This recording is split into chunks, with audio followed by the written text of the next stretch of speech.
everybody.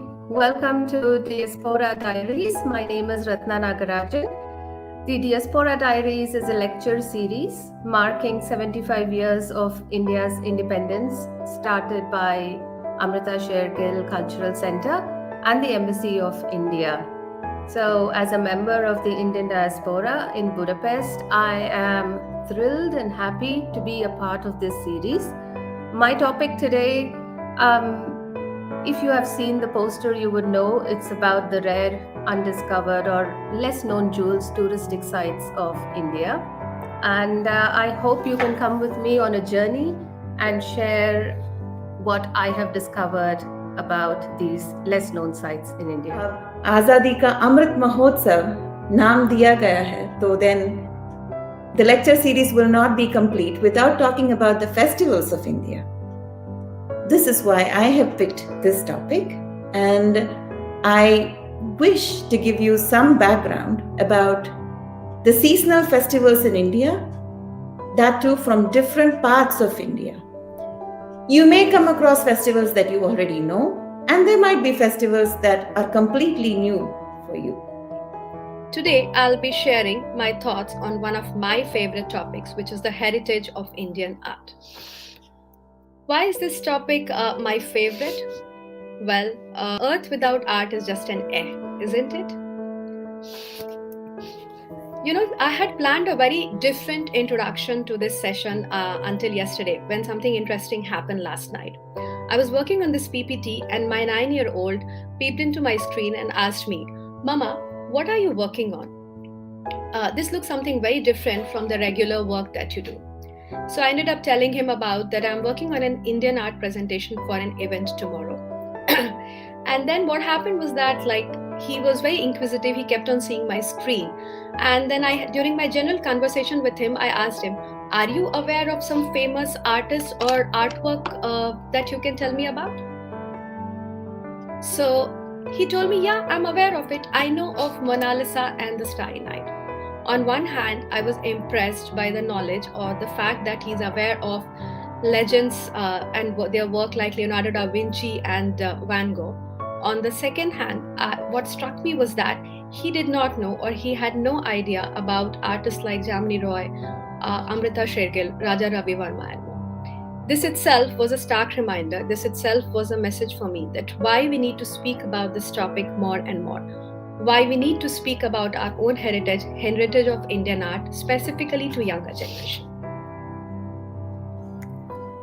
So I'll start off. Incredible India simply brings up to our mind only one thing, and that is tourism.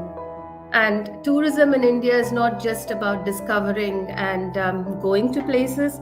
It's more about an experience, experiencing the culture, the people, the taste, the food, and a whole lot of other things. So tourism, holidays, what does this mean? I mean, I'm not talking about the popular sites of India most of you know about, but today, as I said, we will go to the less known and less visited places. To give you some background about myself and what holidays and tourism meant to me growing up in India, I came from a middle-class family. I grew up in a city called Hyderabad. Holidays and tourism was not really a part of my upbringing, like on a major scale. So I've done more of it in Europe compared to India. Life was simple, school, back home, played with friends, visited relatives. If we went somewhere, it was for a wedding or maybe to visit a temple in a nearby city or state in India, but not much do I remember. I remember going on 1, 2, 3 holidays with my parents, but more after moving to the West have I discovered what holidays and tourism is about. But yeah, so let's go and see about some of these less visited places. So I invite you to come with me, buckle your seatbelt, and we can go. Okay, where should we start? I think makes logical sense to start at the head of the country, at Jammu. So Jammu and Kashmir, we'll start there. What are the sites there? Okay. If you have any questions, comments, you can write them in the chat box.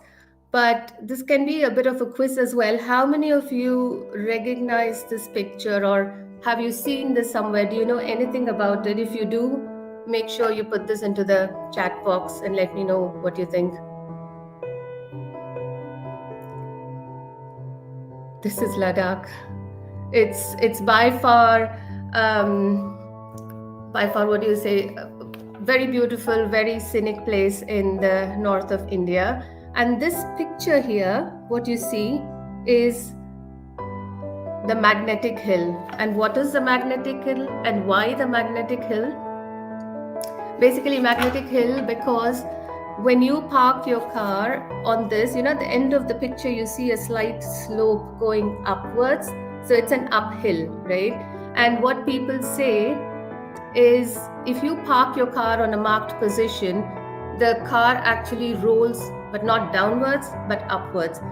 It's basically an optical illusion. It gives you the illusion of a car rolling upwards. But there are some interesting theories behind this. They say that this is caused due to magnetic interference, a magnetic strength or a force in that area. And apparently, the Indian Air Force avoids this route because they don't want this turbulence or this interference on their devices. And another interesting fact is apparently it is known to be the gateway to heaven. So if you want to visit heaven, you know where to go. You need to find this hill. It's a pretty scenery, right? Reminds me of all the Bollywood movies where they go in this cabrio cars, nice mountains on both sides, dark, clear blue skies. But yeah, I mean, it is a popular Bollywood shooting location, Ladakh, as I know. Next here is the Yarab-So Lake. I don't know if anybody has heard about this. This lake is regarded as one of the holiest and high altitude lakes in the Nubra Valley. Not a very high resolution picture here, but if you Google it, you should find many outstanding photos. It's a freshwater lake. Because it's holy, you are not allowed to wash your feet or bathe in this river. What you're allowed to is to sit on the banks, meditate, and soak in all the energy and the calmness over there. It's also called one of Ladakh's best kept secrets. But we know, how do you get here? As I've written, it's approximately 15 kilometers and you can't drive there. You will have to hike up the hill. It's a very short hike, just 20 minutes, and you can soak in and take all the beauty of nature here. Now, since we talked about the Nubra Valley, I want to tell you a little bit about this valley. Let me pause this here, because if you love adventure and getting off the beaten track, this Nubra Valley will be the highlight of your travel.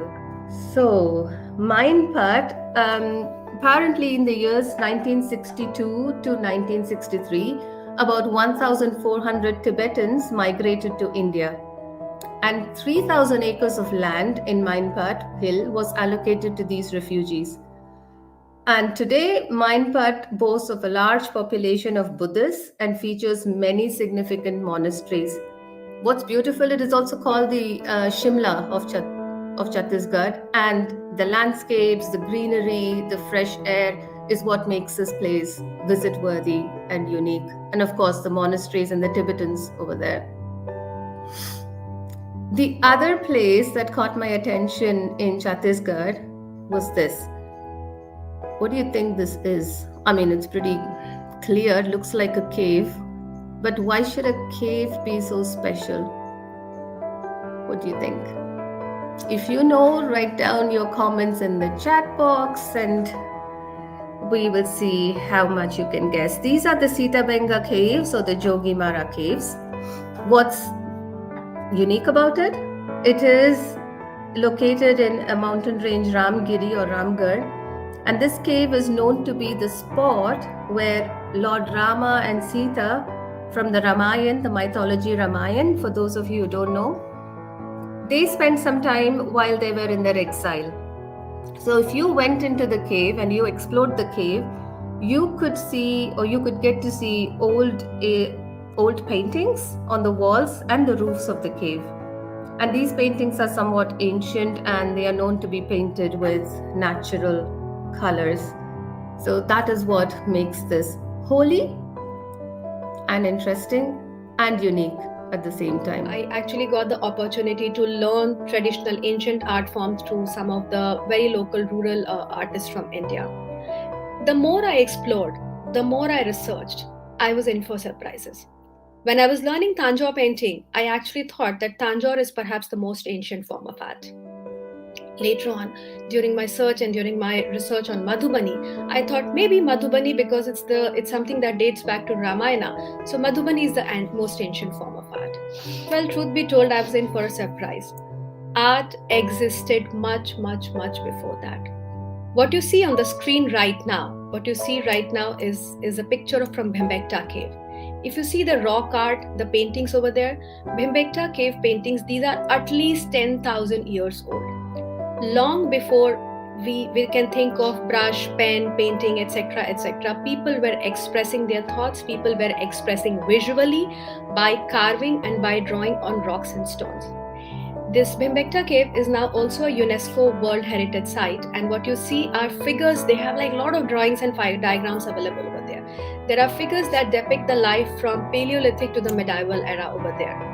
These the rock art of Bhimbekta are actually the oldest petroglyphs in the world, right? So I hope you're able to see my screen now, and I hope you can see there are drawings that are depicting the life of that era, right? From hunting to celebration to different other things. Lot of stories that are told visually through engraving, through sketching on rock in that era. And what is surprising is that they are still there, that those rock art are still existing in our life.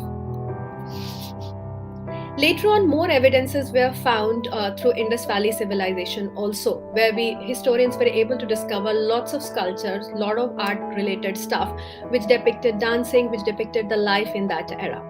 So if I have to broadly categorize, if I have to broadly divide the journey of Indian art, it will be in these 4 stages. It started with the prehistoric era, with the rock art, Indus Valley civilization, Vedic, Maurya, Buddhist or Gupta art. This was before 550 CE, and it is typically known as the early Indian art part of it. Then came the middle and the late medieval part of it, which had temple paintings. If you have traveled to southern part of the country, or if you have been to Khajuraho, you know how beautiful and how exquisite our temple paintings are. So this middle and late medieval era were somewhere between 600 CE to 1300 CE. It had rich temple paintings, Chola art, Pallava, Temple of Mamallapuram, Khajuraho, Odisha, Bengal painting and more. Then came the era of early modern and colonial art, in which this was also the era of British Raj in India, in which what happened was that each kingdom has its own art form, and different type of art form gained prominence, the most important being the Mughal art part. This was the era somewhere between 1400 CE to 1800 CE. Then the current era, that is 1900 CE to present, this is the era of contemporary art. When I say contemporary art, this was the post-independence era where a lot of abstract art got prominence. This is also the era where artists like Amrita Shergill, where are the artists like Tayyab Mehta, and many other such artists, Bharti Dayalji, Jamini Roy, their work gained prominence on international landscape. So this era was contemporary art era. So to sum it up, somewhere between early Indian art, middle and late medieval art, early modern and colonial art, and the contemporary art phase is what the journey span of Indian art has been ever since the research has been done. As someone has rightly said, art speaks where words fail. So the realization was that much before we knew of paper and pen, much before we knew reading or writing, we used visuals, we used art to express ourselves, to tell stories, to express the life, to narrate what the lifestyle or what the profession or what the era that time used to be. Art spoke that time also, art expressed.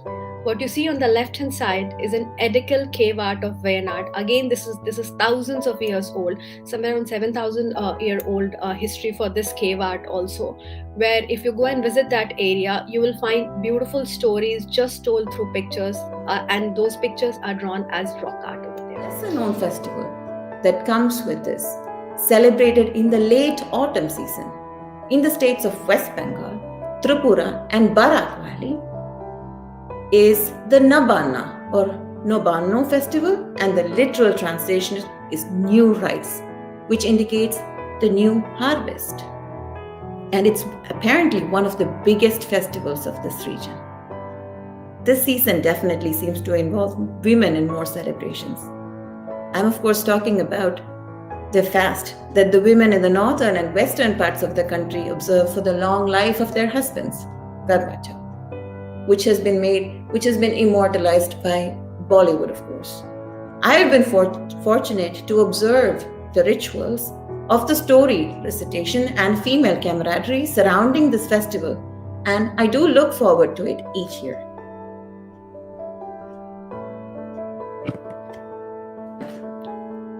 Now, of course, we have November and December and the Hemant Ritu.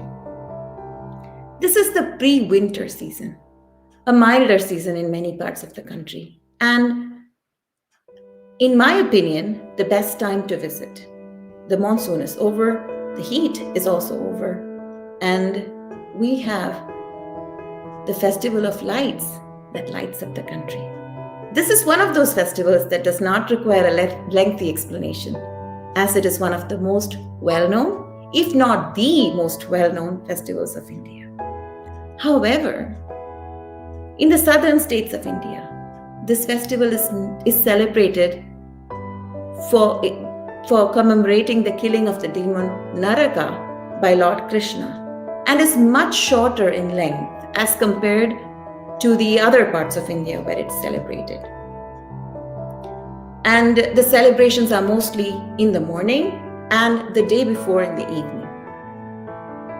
While we are in the south, a mention must be made of Kartigai Deepam or Trik Kartigai, which are celebrated in Tamil Nadu and Kerala, which is actually the festival of lights in these parts, and is celebrated for Kartikeya, the son of Lord Shiva, and it falls on the full moon day after Deepavali. This festival has an additional significance in some communities in the south, as it is similar to Raksha Bandhan and celebrates the bond between brothers and sisters. Okay, for those of you who don't know, I was born and brought up in Hyderabad in AP.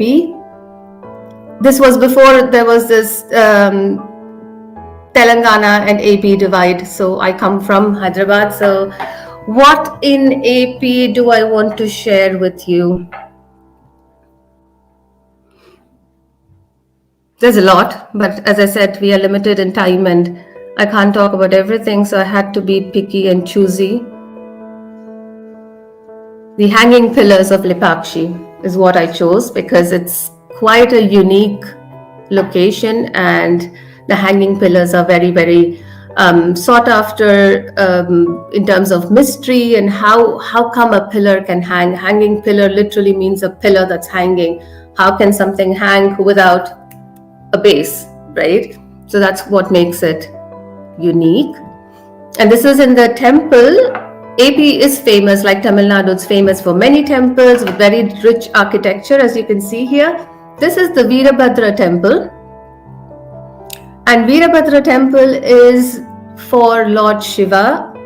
But the Lord Shiva is one of our gods, deities that we worship. And the typical image of Shiva that you would see would be a Shiva meditating with a trishul in his hand with Parvati beside him. But this image that you see is rather an aggressive or a furious form of Shiva. So in Telugu language, if I split the word up, Le and Pakshi, Pakshi means a bird, Le means literally get up or rise. So Le Pakshi means get up bird. So it is, they think, the story goes that this happened in the Lepakshi. That is why the name Lepakshi comes from. It's nice to know there are stories behind these, people just didn't make up names, but there is some logical reasoning behind this. And this pillar, the hanging pillar, there's a photo there. You see, so of course there is something holding it up. but there's nothing down, there's no base. So many people who visit this, I have visited it as a child, you can put a paper, many people do that, they put a newspaper or a piece of cloth under it to make sure that that's the truth, that there's nothing holding, and it does go through. So there is no lying here, there is no other thing, it is literally hanging, there is nothing. Another beautiful painting from the southern part of the country, which is Kalamkari painting. 3000 years old art. It derives its meaning from the word kalam. Kalamkari literally translates to, kalam means pen and kari means craftsmanship. So it literally translates to craftsmanship by pen. What happens is that, again, it has its roots in Andhra Pradesh. This was heavily done on textiles earlier. And now, of course, it is available on many other mediums too. This also, like all other ancient form of art, depicted the life of gods and goddesses. But today, again, in modern world, Kalamkari has adapted and has changed its diagrams and designs to suit the taste of the newer consumers over there. Kalamkari, there are a lot of villages around Andhra Pradesh that still practices this art, even though it is 3000 years old art form. But if you look at the designs, you will be amazed to realize that such vibrant colors, such beautiful hues existed even then, just by using natural dyes and colors. That time there was no synthetic color, no artificial shades available, yet artists were able to produce such magnificent pieces of work even in that era. This one is another very, very interesting form of painting, Gond painting. This also has gained prominence internationally. In fact, it has a lot of resemblance to Aboriginal form of art from Australia. It's around 1400-year-old form of art. It originated from Madhya Pradesh. It was done earlier as part of celebration, as part of what you can call as spiritual puja, offering to Mother Earth. This was tribal form of art. Like Worli and Madhubani, even the diagram or the method to draw it was very simple. Most of the fillings were only dots and lines.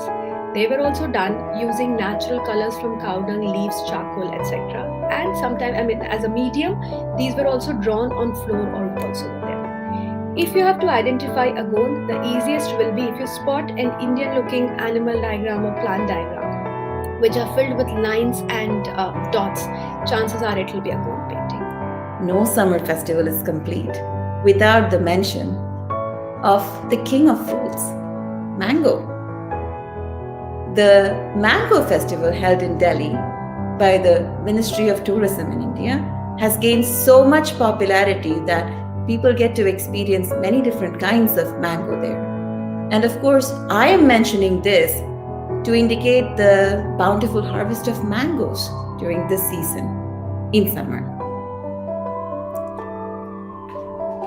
As I mentioned before at the start, a lecture on Indian festivals could last several days. We have several tribal festivals that are little known, but for us, however, time is limited. I hope I was able to give you a very short preview to the relation between seasons and festivals in the country. The purpose of festivals, whatever the reason to celebrate it, is to bring people and communities together. All of these festivals do that and have succeeded in keeping us together as a nation, giving us an identity. In fact, even here in Budapest, it has managed to do that, as witnessed in the most recent festivals and also in the Independence Day celebrations. Art, any form of art, visual art, performing art, literary art, any form of art, if we take into account, art actually speaks. Indeed, art speaks, art heals, and art transcends beyond borders and boundaries.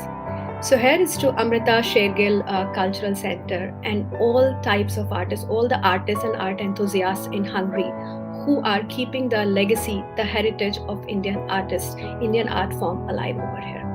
Thank you so much for your time.